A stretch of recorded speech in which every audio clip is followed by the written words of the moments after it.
A marca agrofamiliar brasileira tem muito o que dizer. Fala Conafer. Olá, sejam todos muito bem-vindos a mais um episódio do podcast Fala Conafer. Hoje nós vamos falar de uma parceria histórica que conecta dois continentes e promete transformar vidas. O programa Mais Pecuária Brasil, que está atravessando o Atlântico para alcançar o Quênia, na África. Com a atuação em aproximadamente 4.000 municípios brasileiros, o Mais Pecuária Brasil promove um impacto profundo na vida de mais de 15.000 famílias rurais. Agora, a parceria entre a Conafer, Alta Genetics e o TerraBank quer levar o maior programa genético da bovinocultura nacional para outros países. E para falar sobre essa missão transformadora, recebemos hoje dois convidados muito especiais. O Davi Molinari Feu, que acompanhou de perto as negociações e o início da implementação do programa no Quênia, e o Carlos Nascimento, que é veterinário responsável técnico pelo Mais Pecuária Brasil, que vai nos explicar como essa tecnologia pode beneficiar também milhares de pequenos produtores africanos. Sejam muito bem-vindos. Prazer nosso. Obrigado. Davi, eu quero começar com você. Como que o programa Mais Pecuária Brasil ele transformou a realidade dos pequenos produtores no Brasil e como é que vocês estão replicando esse impacto no Quênia? Olha, Camila, primeiro, muito obrigado pelo convite. A África é um tópico assim grande, né? Sim. A afinidade cultural que o Brasil tem com a África também tem muitos laços.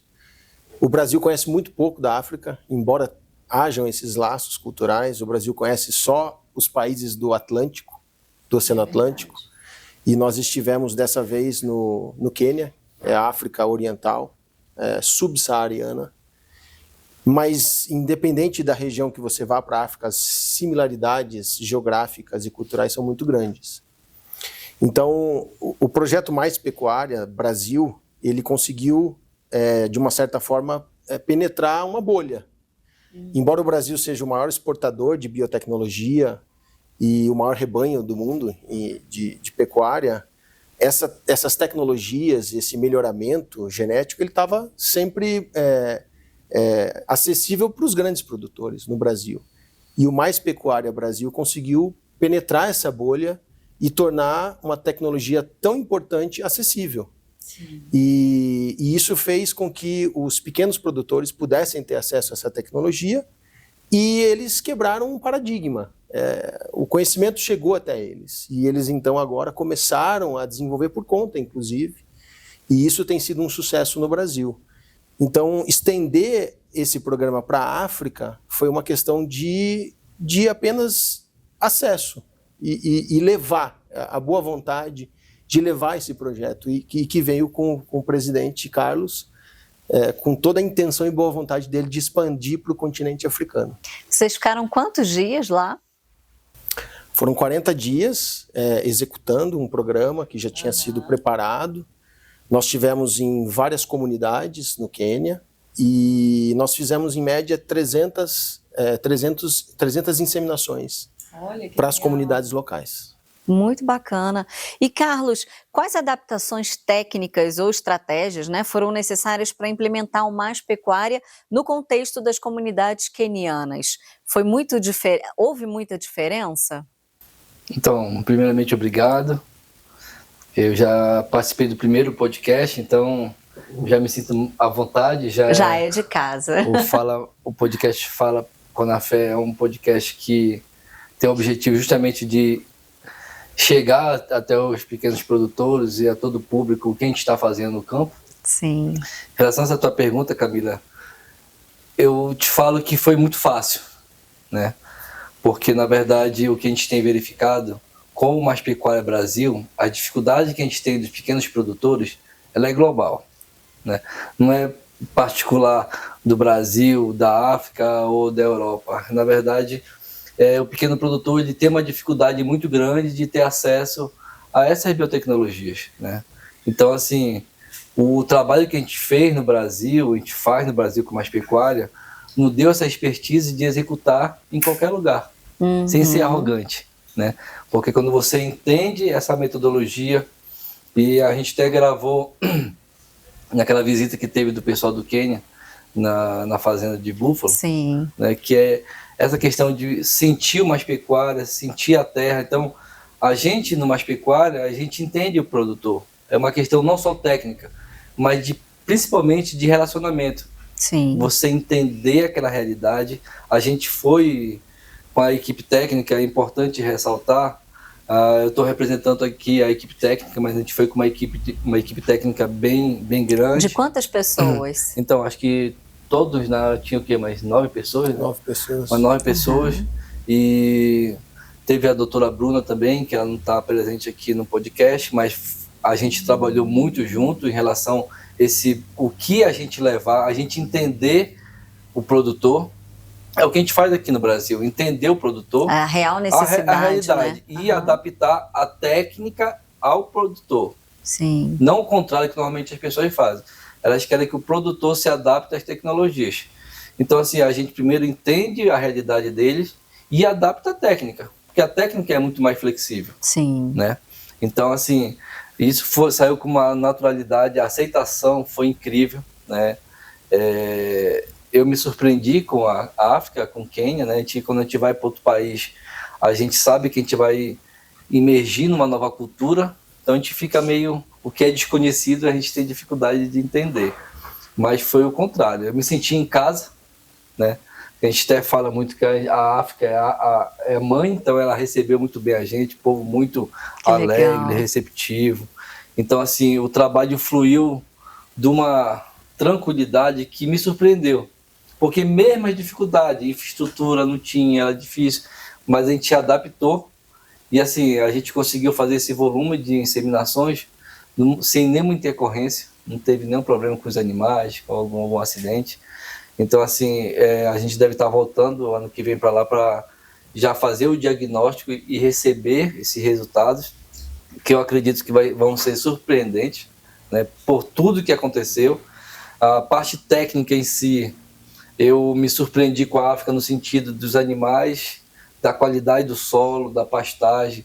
Muitos pastos que a gente tem aqui, muita pastagem que a gente tem no Brasil veio da África. Então, assim, a gente sentiu, eu falei, eu estou no Brasil, né? Na verdade, essas conexões, que o objetivo do nosso projeto internacional da Conafé é justamente fazer conexões entre países e principalmente entre pessoas. Então, foi muito natural. Então, foi uma experiência incrível profissionalmente e pessoalmente para mim. Teve, então, semelhanças ali entre o manejo agropecuário daqui do Brasil com o Quênia? Totalmente. Então, assim, a questão do manejo, outra coisa que eu vi muito parecido com a realidade dos nossos pequenos produtores e que a pecuária de alta produção se perdeu, foi esse relacionamento e esse contato com os animais. Então, eles têm um vínculo com os animais, né, Davi? Sim. Impressionante. Então, assim, é como se a gente estivesse manejando, né, entes familiares deles. Então, assim, era uma coisa muito calorosa. Então, assim, quando você estava manipulando, manejando, aplicando medicamento nos animais, eles estavam acompanhando de perto. Então, essa conexão... Das crianças aos mais velhos.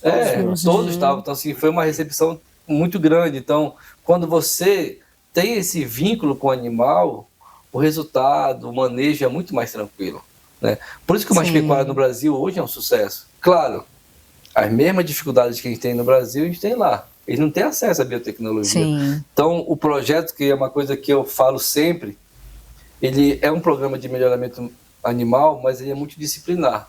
Então, a gente aproveitou aquele momento, foi o primeiro contato. Então, a gente vai orientando sobre nutrição, sanidade, manejo, infraestrutura. Quando a gente foi no D0 fazer o início do trabalho, estava um pouco difícil de manejar, mas quando a gente orientou, quando a gente voltou já para a inseminação, eles fizeram vários ajustes. Então, assim, a gente vê que eles absorveram muito rápido, que era uma preocupação minha, do Davi e da equipe técnica, como que seria isso, né? Sim. E a gente viu a mesma realidade do Brasil. Então, eles precisavam dessa contribuição da Conafé de apresentar a tecnologia. Então, eles aceitaram com muita facilidade. Eu acredito que os próximos passos vão ser o desenvolvimento, a orientação, que é fundamental para qualquer processo de biotecnologia. Sim, né? Com certeza. E Davi, como é que surgiu essa parceria com o Conservatório All-Pegeta? Pegeta, falei certo? Falou certo. Então, e como é que ele funciona? Fala um pouquinho pra gente sobre esse conservatório.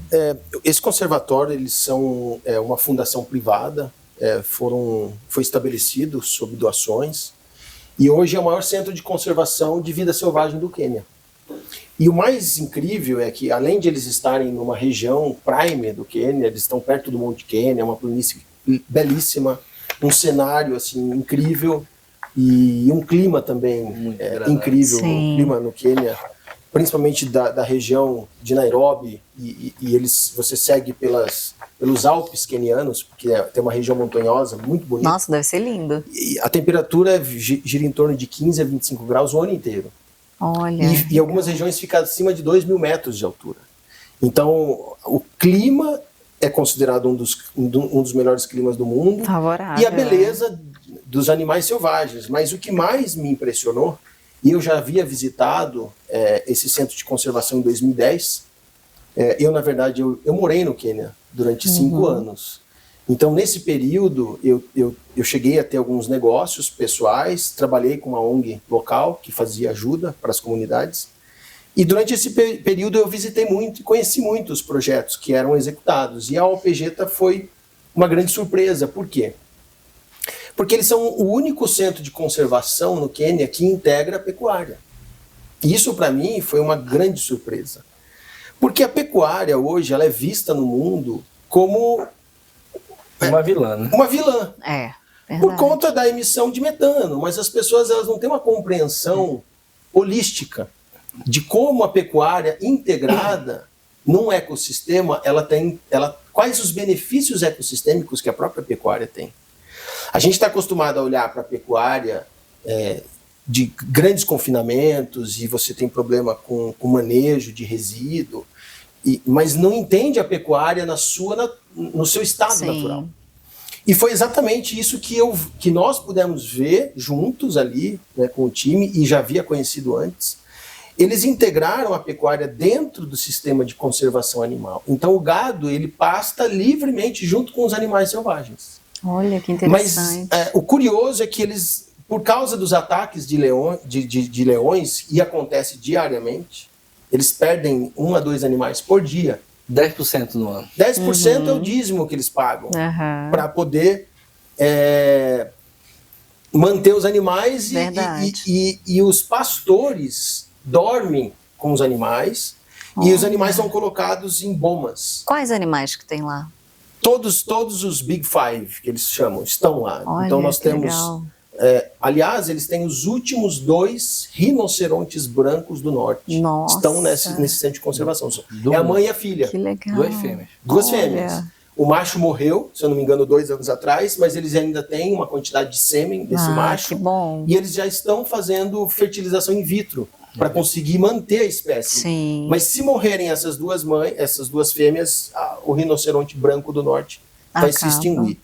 Então, eles têm girafa, eles têm muitos elefantes, eles têm muitos leões, e tem búfalo, tem toda a cadeia de animais selvagens. Bacana essa convivência entre eles ali, né? Todo mundo junto. E ao redor da comunidade, do centro de conservação, tem uma zona de pastoralistas de 70 mil pessoas. Olha.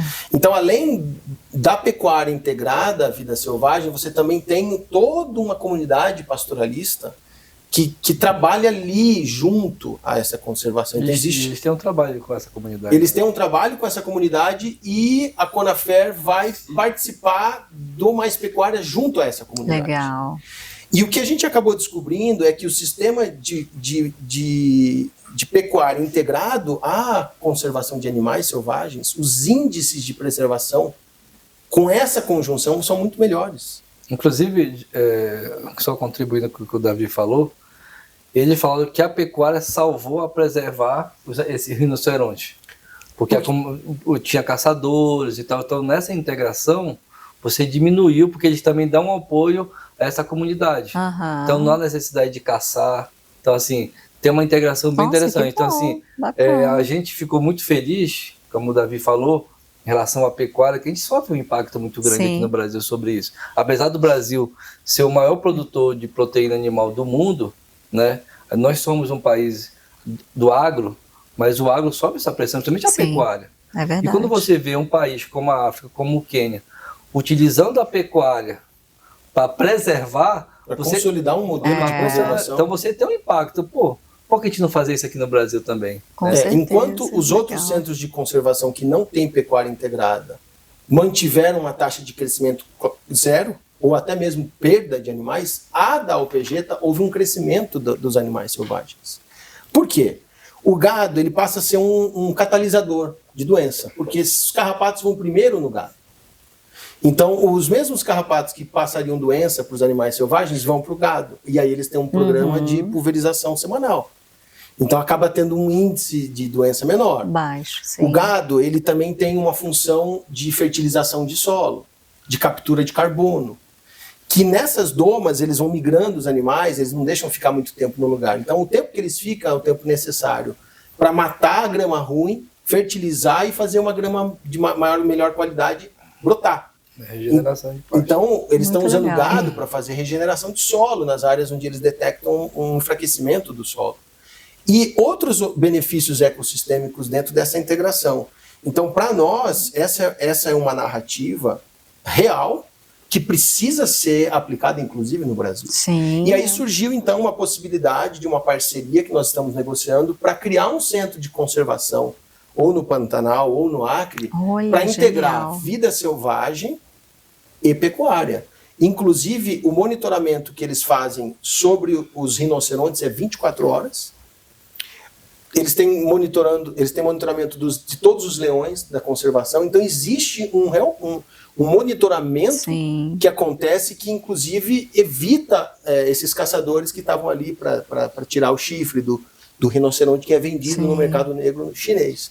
Então, todos esses índices que eles conseguiram com a integração faz com que o modelo deles seja um modelo que possa ser reproduzido em outros lugares. Nossa, muito legal. Bem diferente. Muito diferente. Muito oportuno. Sim. Muito legal. Nossa, se realmente funcionar aqui no Brasil, vai ser um sucesso. Com certeza. A gente já está negociando para absorver a expertise deles. Nós queremos trazer eles para cá.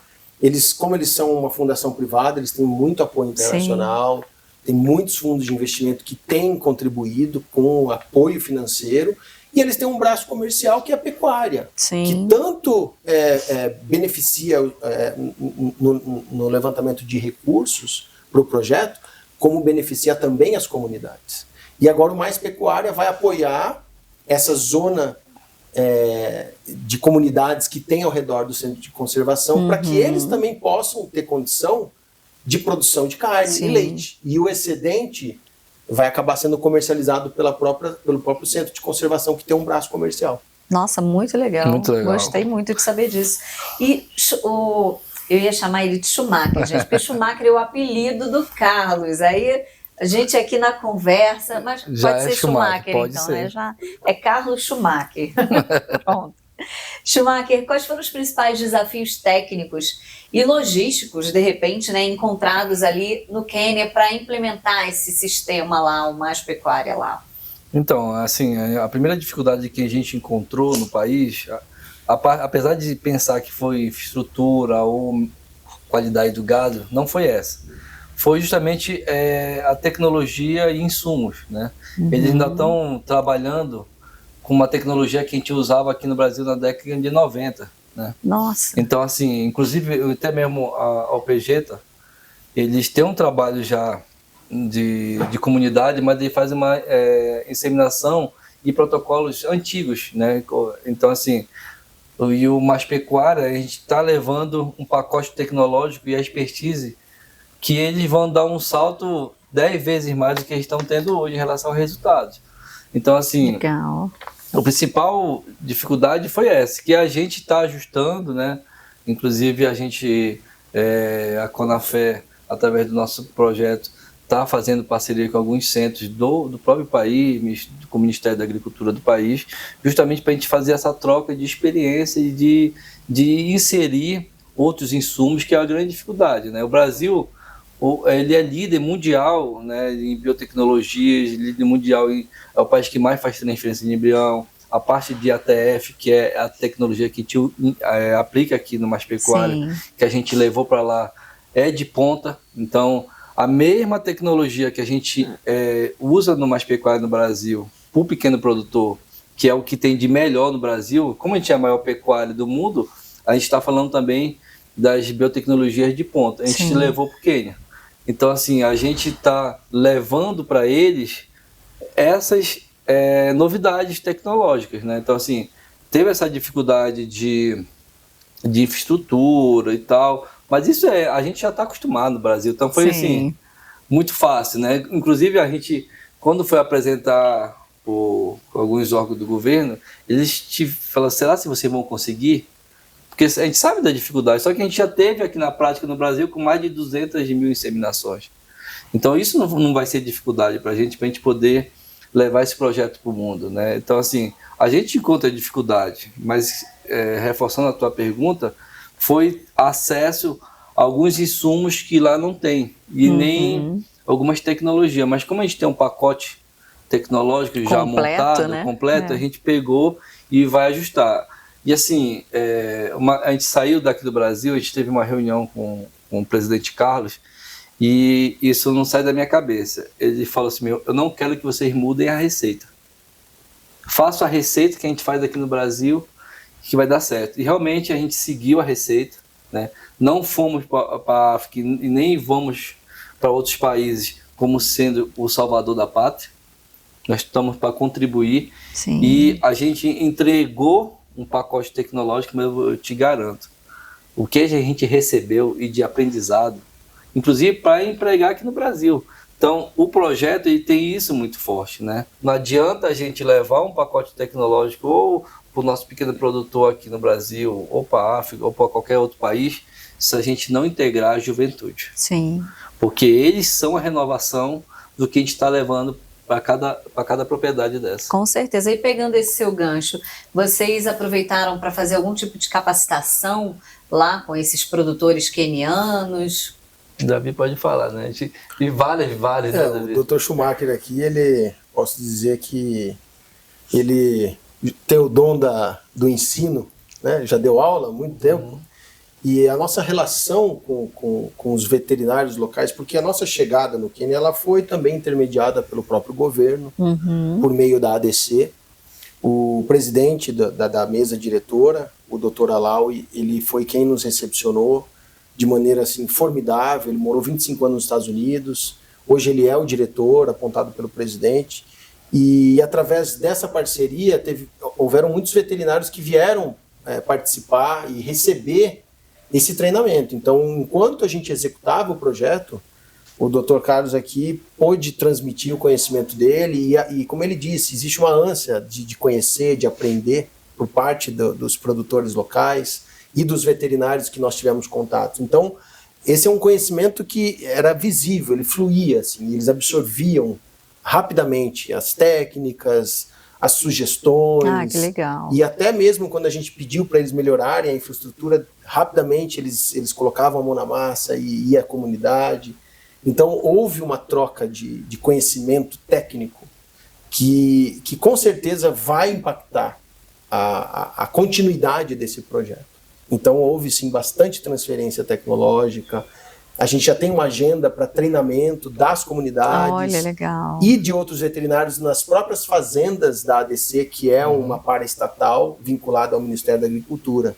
Então já existe uma agenda e um protocolo de intenções para troca para treinamento e troca de tecnologia, que vai ser implementada nos próximos anos. E como é que vocês vão medir o sucesso do Mais Pecuária Quênia, né?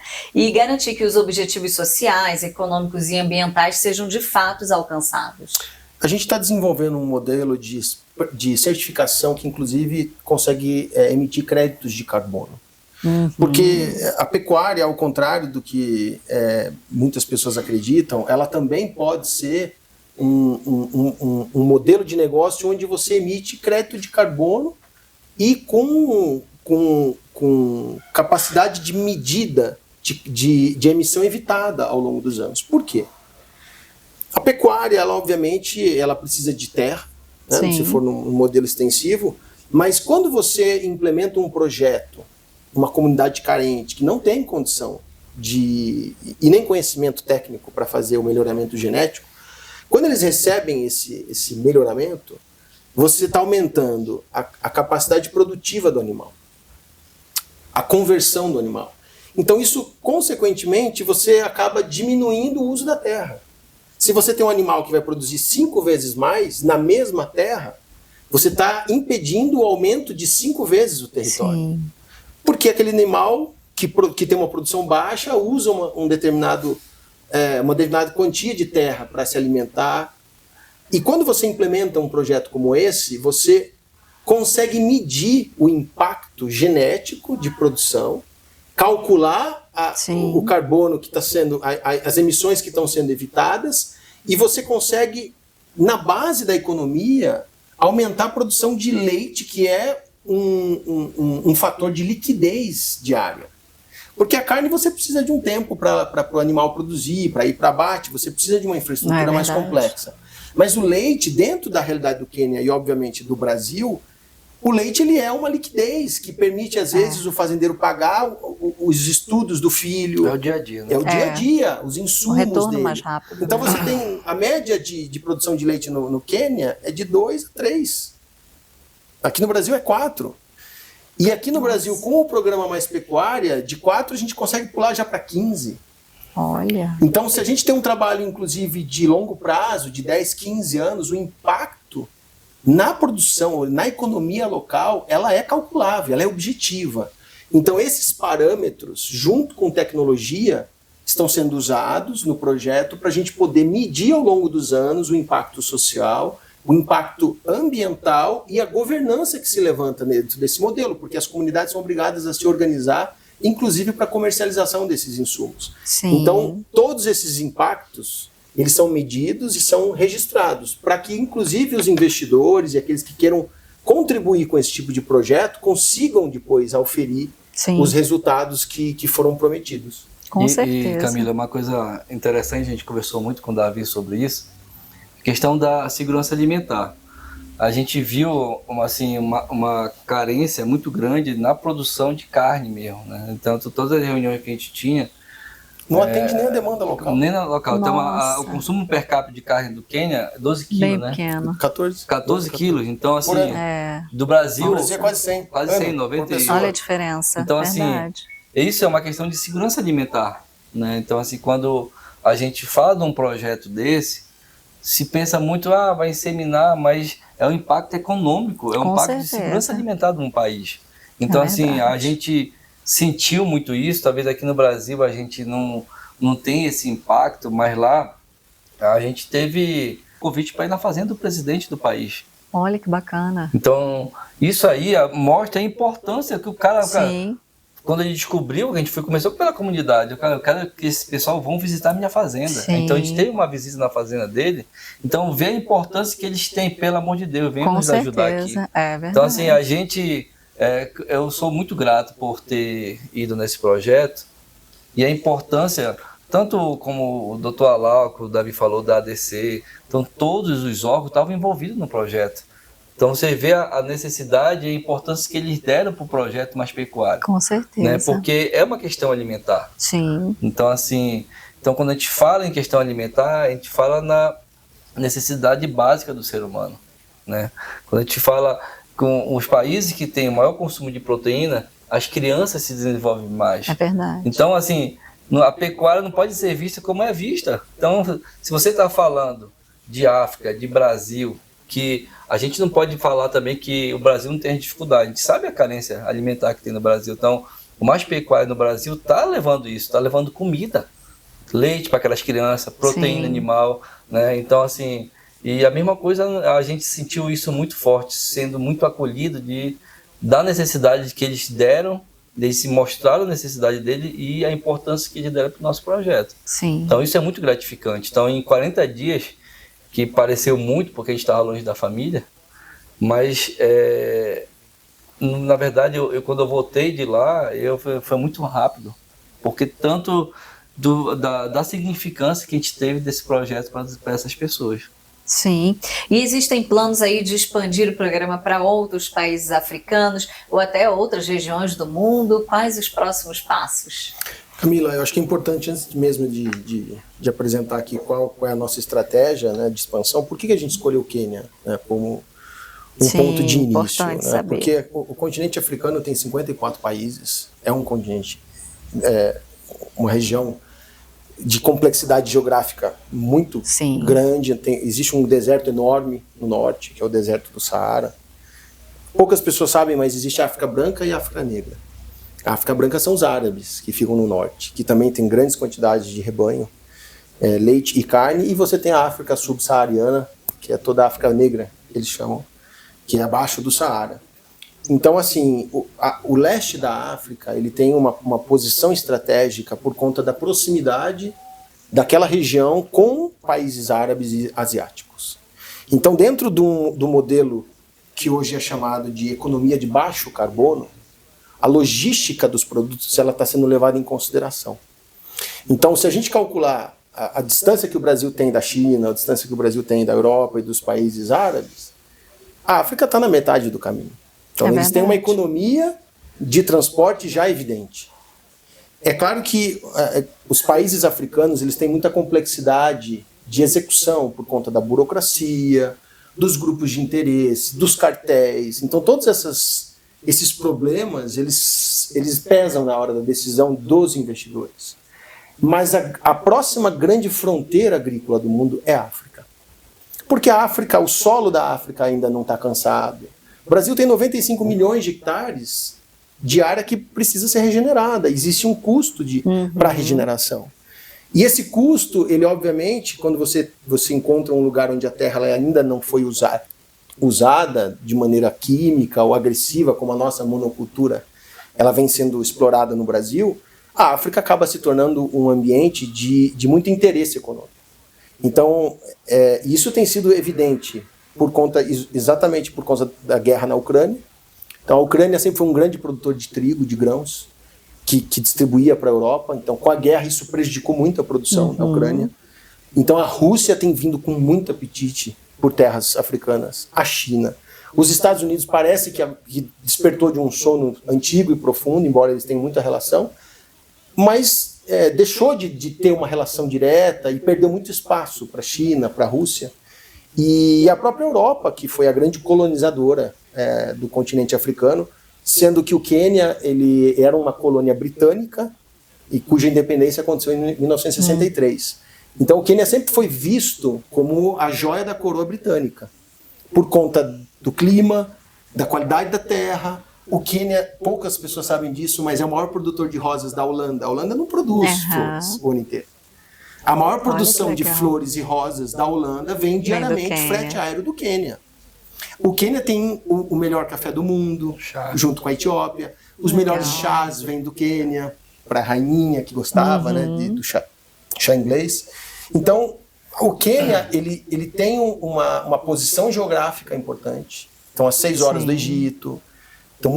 Eles têm acordos bilaterais com os Emirados, com o Egito. Estão bem posicionados. Eles estão muito bem posicionados. Existe uma costa belíssima. O turismo do Quênia é maior que o do Brasil. Olha, embora seja um país pequenininho. Sim. Eles têm muito mais turistas visitando anualmente o Quênia do que o Brasil. Então, existe uma posição estratégica que nos levou a ir para lá.